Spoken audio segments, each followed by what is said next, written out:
Good morning, Lena. This is, of course, very, very disappointing for the many people who worked behind me here. But there was a lot of speculation that something like this could happen, given people have been waiting for about 9 months for some direction from the company. Let me be clear on Stellantis. I'm extremely disappointed about this decision and not. It began with a silence heavier than noise, the kind that fills the air before something breaks. A grey dawn hung over Brampton, Ontario. Steam curled from the factory roofs as a cold wind sliced through rows of parked cars. Then came the sharp click of doors unlocking for the last time. 3,000 workers, pale with disbelief, walked out of the Stellantis assembly plant, the same one that had built the Jeep Compass for years. Everyone had known the news was coming, but that didn't make it easier to hear. Moments later, the headlines confirmed it. Stellantis moves production to the US. 3,000 Canadian jobs lost. The decision hit like a thunderclap across the industrial heartland. Officially, Stellantis called it a strategic relocation to Belvidere, Illinois, a move to avoid Trump's new 25 to 35% tariffs on imported vehicles and parts. Unofficially, it symbolized how fragile North America's automotive balance had become, and how quickly politics could ripple into the paychecks of ordinary people. Within hours, Ontario's auto corridor trembled. Suppliers froze contracts. Transport companies halted shipments. Analysts predicted an economic shock exceeding $2.7 billion, one that would echo through Windsor, Ottawa, and every diner that poured coffee for early shift workers. On local radio, one phrase kept repeating: industrial betrayal. Premier Doug Ford called it a direct hit on working families. Union leaders were furious. Economists warned of ripple effects spreading deep into the US Midwest. But Ottawa didn't roar back. There were no fiery speeches, no press conferences, no threats. Inside the quiet offices of Innovation, Science and Economic Development Canada, officials weren't shouting. They were running models. They saw what others didn't. Stellantis was bound by contracts, and contracts cut both ways. The law could become Canada's counterstrike. In Brampton homes, anxiety turned to questions. What happens to the mortgage? The pension? The next generation that thought the factory would always be there? Yet beneath the uncertainty, a spark of quiet defiance began to glow. Maybe this wasn't collapse. Maybe it was a turning point. 3,000 jobs gone. Billions at risk. But Canada didn't panic. It planned. It adapted. In a world ruled by tariffs and tempers, the smartest player isn't the loudest. It's the one that moves last. Ottawa's response came quickly, but it was quiet and precise. While headlines screamed about job losses, the government didn't call emergency summits or launch protests. Instead, lawyers and economists began dissecting Stellantis' agreements line by line. What they uncovered was Canada's hidden ace, a default by agreement clause buried in the fine print of the 2022 incentive package. It allowed Ottawa to demand billions in compensation if Stellantis pulled production without an approved alternative. In other words, Canada could fight back without firing a shot. When reporters pressed for a reaction, Foreign Minister Mélanie Joly said just 13 words that sent ripples through the industry.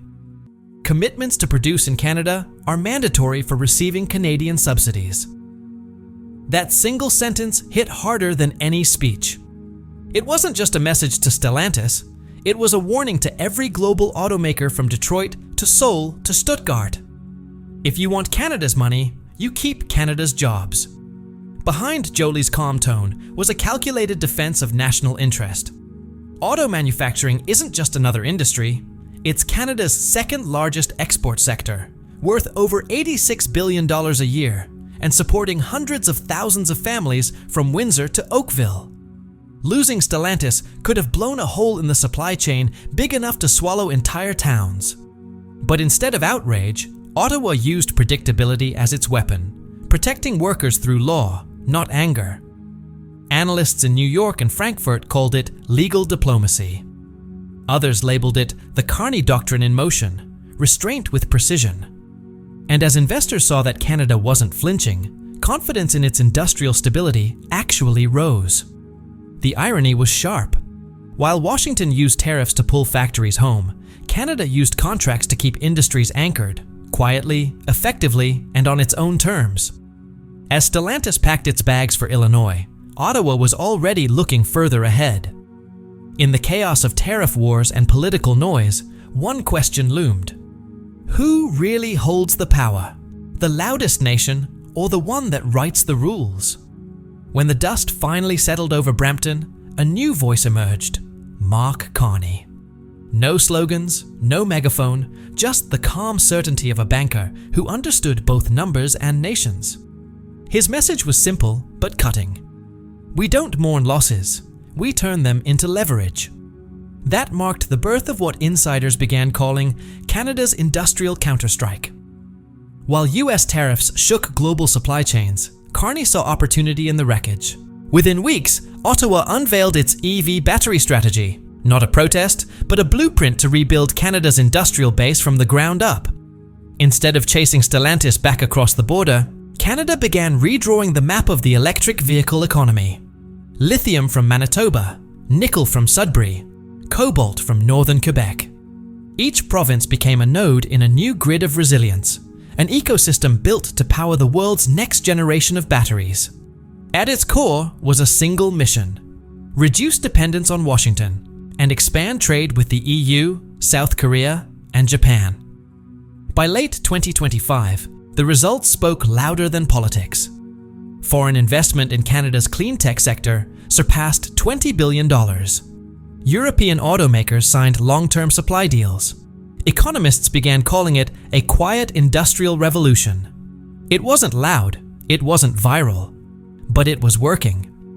While American factories wrestled with tariffs, inflation, and labor unrest, Canadian engineers were sketching blueprints for self-sufficiency, powered by policy, not outrage. Carney's tone remained diplomatic, but carried an unmistakable edge. He wasn't trying to beat the United States at its own game. He was rewriting the rules entirely. The irony was undeniable. A trade war meant to isolate Canada had instead pushed it to innovate. Factories had closed, yes, but something far larger had opened. A new industrial identity built on minerals, technology, and quiet determination. The world watched in disbelief. The question wasn't whether Canada would survive, but how it had managed to turn retreat into strategy. And somewhere in Windsor, a new chapter was already unfolding, one that would redefine what "Made in Canada" truly means. It rose from the ground like a miracle of steel and light, a city within a city. Windsor, Ontario, 2025. Once written off as a casualty of globalization, this town had become the beating heart of Canada's clean energy revolution. And at its center stood a name that came to symbolize renewal: NextStar Energy. Born from an unlikely partnership between Stellantis and LG Energy Solution, the project was nothing short of visionary. A $5 billion Canadian dollar investment, about $4.1 billion US dollars, aimed to build the largest battery manufacturing plant in Canadian history. Even industry veterans were stunned by its scale. 45 to 49.5 gigawatt hours of annual capacity, enough to power 450,000 electric vehicles every year. Construction required 8.4 million hours of labor, created over 1,000 on-site jobs, and promised 2,300 permanent positions once fully operational. For a city that had seen factories close and dreams shipped overseas, this was more than a plant. It was redemption. Locals called it the Phoenix of Windsor. Every crane, every welding spark carried meaning. Where once assembly lines built gas-powered minivans, robotic arms now assembled lithium-ion modules for a cleaner, carbon-free future. It wasn't just a factory, it was a statement. Canada would no longer be the world's supplier of raw materials. It would be a producer of high-value technology. Economists compared the moment to Germany's 2015 Energiewende, the energy transition that turned Berlin into a global clean tech powerhouse. That same kind of blueprint was now unfolding just north of Detroit, only this time with Canadian precision and restraint. Instead of offering blank check subsidies, Ottawa demanded accountability, long-term commitments, Canadian labor, and renewable power sourcing. Every clause in the deal read like an industrial manifesto. Build it here. Hire Canadians. Keep the intellectual property at home. The numbers matched the ambition. Projected annual export value, $11 billion within 5 years. Regional GDP growth, plus 2.9% from 2025 to 2028. For every job created inside the plant, 3 more were expected to ripple across suppliers, logistics companies, and research labs, from Toronto to Trois-Rivières. But beyond the spreadsheets, something less tangible began to take root: confidence. After decades spent in Detroit's shadow, Windsor was suddenly setting the pace.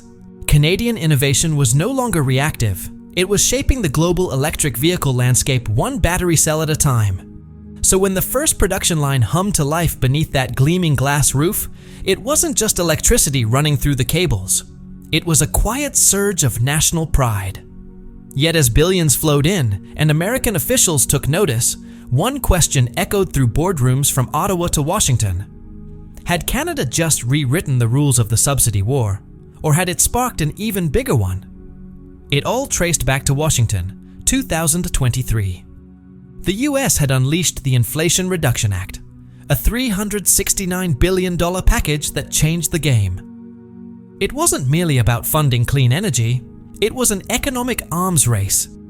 Automakers from Seoul to Stuttgart scrambled to qualify for its generous tax credits. At the top of the list sat Stellantis, the same automaker that had once walked away from Brampton. Their message to Ottawa was blunt: match Washington's money, or we move everything south. It was corporate pressure disguised as policy.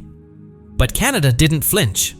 Prime Minister Mark Carney's government called it what it was: pressure economics, and answered with precision, not panic. Within weeks, Ottawa unveiled a $15 billion Canadian dollar counter-package, $12.2 billion in federal incentives, $5.4 billion in provincial contributions, plus another $1 billion for infrastructure and construction. But it wasn't a copy of America's model.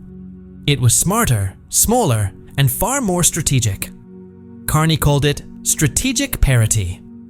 The goal wasn't to outspend the US, it was to outthink it.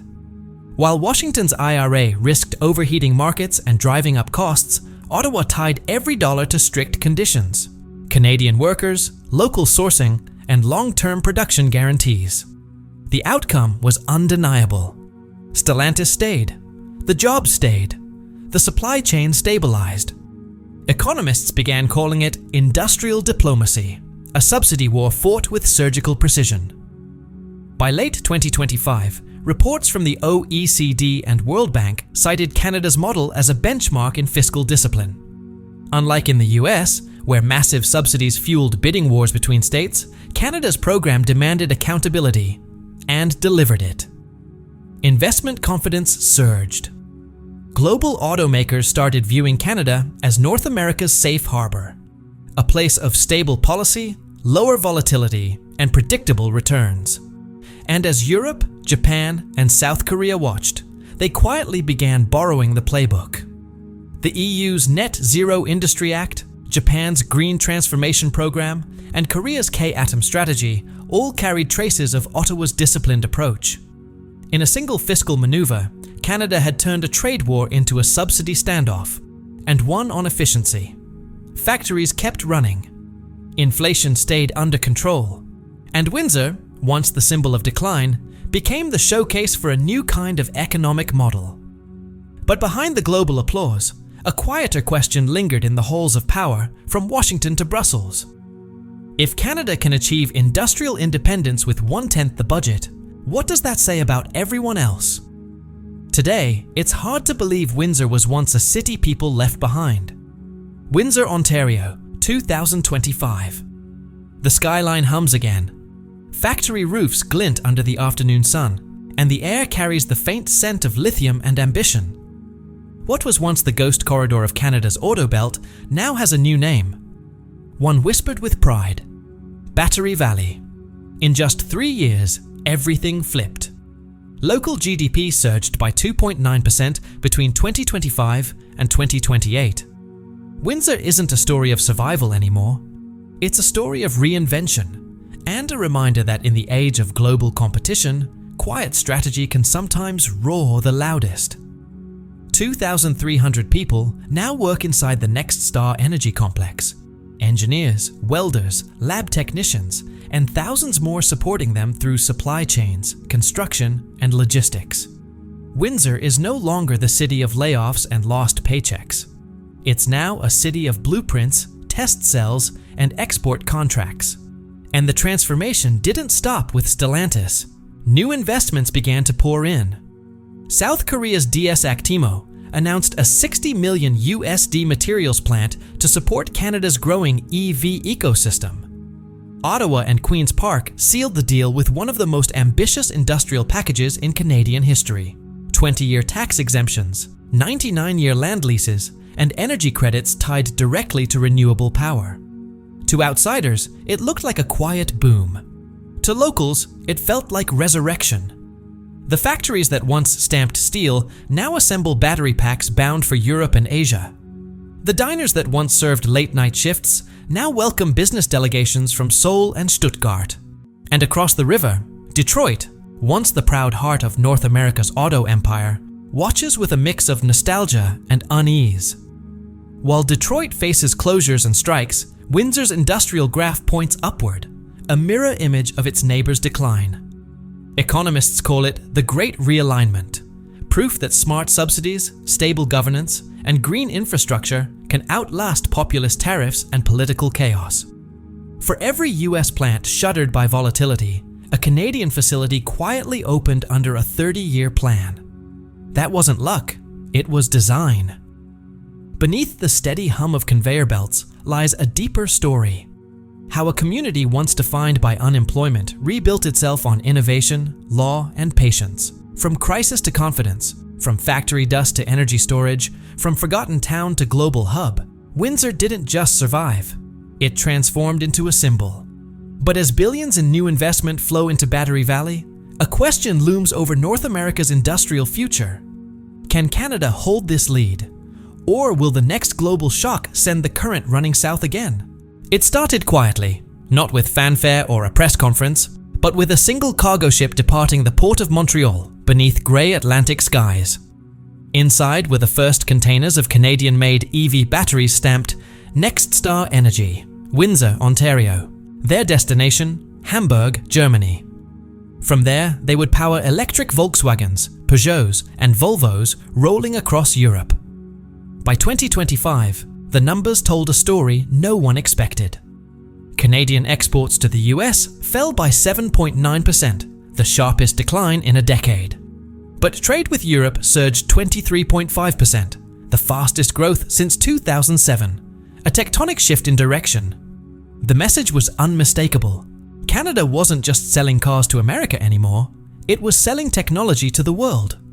Ottawa called it the Clean and Reliable Supplier Doctrine, a deliberate rebranding of Canada's role in a fractured global economy. While Washington and Beijing traded tariffs and accusations, Canada quietly built something both sides wanted, but few could replicate: stability, stable politics, stable energy, stable rules. In Brussels, policy papers began listing Canada alongside Norway and Sweden as models of industrial transparency. In Seoul and Tokyo, trade envoys negotiated long-term supply deals for Canadian lithium and next-generation solid-state battery technology. And in Berlin, where factories once depended on Chinese cathodes, Windsor's output became a strategic lifeline. Each shipment carried more than hardware. It carried trust. In a world anxious about supply chain risks, Canada's consistency became its currency. Its EV exports represented not just clean technology, but reliability made real. At home, the transformation reached deep into everyday life. Small towns near Sudbury and Val-d'Or opened new training centers for battery technicians. Port cities buzzed again with logistics jobs. University labs shifted from theory to patents. The old economy of extraction had evolved into one of innovation, clean, measurable, and exportable. But success brought its own quiet tension. Could a nation so intertwined with American trade truly pivot eastward without consequence? Would Washington see a partner or a rival? For now, the ships keep sailing. From Windsor to Montreal. From Montreal to Hamburg. Each voyage a declaration that Canada has crossed an invisible line. No longer the junior partner in North America's auto empire, but something new. A sovereign supplier of the future. And yet, as Europe deepens its embrace and Asia begins to follow, one question lingers beneath the triumph. Can Canada maintain its balance between competing power blocks, or has it just stepped into the world's next great tug of war? It all began with a loss and ended with a lesson. Brampton lost its factory. 3,000 jobs vanished overnight. For a moment, it felt like the end of an era. Another sad chapter in the long decline of North American manufacturing. But what no one foresaw was that Canada was quietly writing a new playbook. While others reacted with anger, Ottawa responded with architecture, policy by design, not impulse. Contracts replaced slogans, strategy replaced emotion. And in that deliberate silence, something remarkable took shape. From the ashes of Stellantis' exit rose a connected network, a national value chain built on minerals, batteries, and intelligence. From Windsor to Sudbury, from Montreal to Saskatoon, Canada wove together mines, factories, universities, and ports into a single coordinated ecosystem. One cleaner, more predictable, and more resilient than its southern neighbors. While Washington wrestled with politics and price wars, Ottawa stayed the course, methodical, disciplined, relentless. The results spoke louder than any speech. Exports to Europe soared 23.5%. EV investments surpassed $20 billion. Unemployment in Ontario's auto corridor dropped to a 10-year low. And Battery Valley became a global symbol of reinvention, proof that quiet determination can move nations further than noise ever could. This wasn't luck.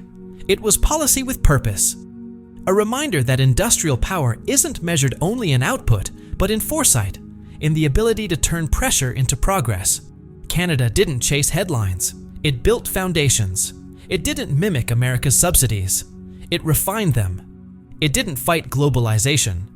It redefined it. And in doing so, it achieved something rare in this century, rebuilding trust between government and workers, between investors and communities, between progress and sustainability. Today, ships leaving Montreal no longer carry crude oil or raw ore. They carry finished technology, batteries, software, clean energy systems, all stamped with a maple leaf, all symbols of reliability. A country once dependent on others' industries now powers theirs.